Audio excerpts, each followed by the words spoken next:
തെരുവുനായ കാര്യത്തിൽ ഞാൻ മറുനാടൻ മലയാളിയോട് ഒരു കാര്യം ഉറപ്പ് പറയാം, ജനുവരി 30 മുമ്പ് അതിൻ്റെ ആദ്യത്തെ സ്റ്റെപ്പ് ഞങ്ങൾ സ്റ്റാർട്ട് ചെയ്യും.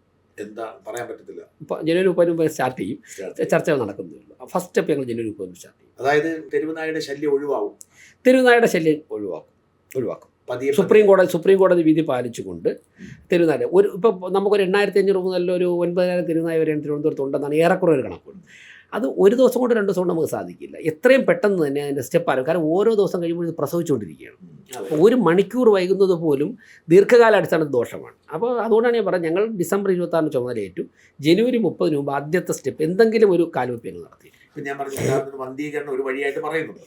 ഈ വന്ധീകരണം സംഭവിച്ചാലും നിലവിൽ ഒരുപാട് നായകളുണ്ടല്ലോ, അക്രമാസക്ത നായകളുണ്ടല്ലോ, ഇവർക്ക് പലപ്പോഴും ഭക്ഷണം കിട്ടാനിരിക്കാൻ തോന്നും. അതിനെന്ത് പരിഹാരം ഉണ്ടാക്കും? വന്ധീകരണം ഉണ്ടെന്ന് വെച്ചോളൂ. വന്ധ്യംകരണത്തിനൊരു പ്രശ്നം ഇപ്പോൾ തിരുവനന്തപുരത്ത് ഇന്നലെ സെക്രട്ടറി ആയിട്ട് 2 മണിക്കൂർ ഈ വിഷയം ചർച്ച ചെയ്തത്.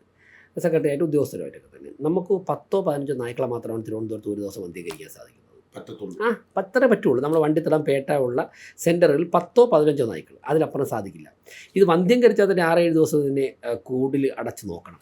അതിനുശേഷമാണ് കൊണ്ട് തുറന്നു വിടുന്നത്. അപ്പോൾ 10 വെച്ചാണെങ്കിൽ 30 ദിവസം ചെയ്താൽ പോലും 300 എണ്ണമേ നമുക്ക് ചെയ്യാൻ സാധിക്കുകയുള്ളൂ. 30 ദിവസം ചെയ്യാൻ സാധിക്കില്ല. അപ്പോൾ നമുക്കൊരു 50-100 നായ്ക്കളെ വന്ധ്യംകരിക്കുന്ന സെൻറ്റർ, നമുക്ക് ABC സെൻറ്ററുകൾ നമുക്ക് ഒരു ദിവസം 100 നായെ വന്ധ്യംകരിച്ചു വന്നിരിക്കട്ടെ, 10 ദിവസം കൊണ്ട് 1000 ആയി.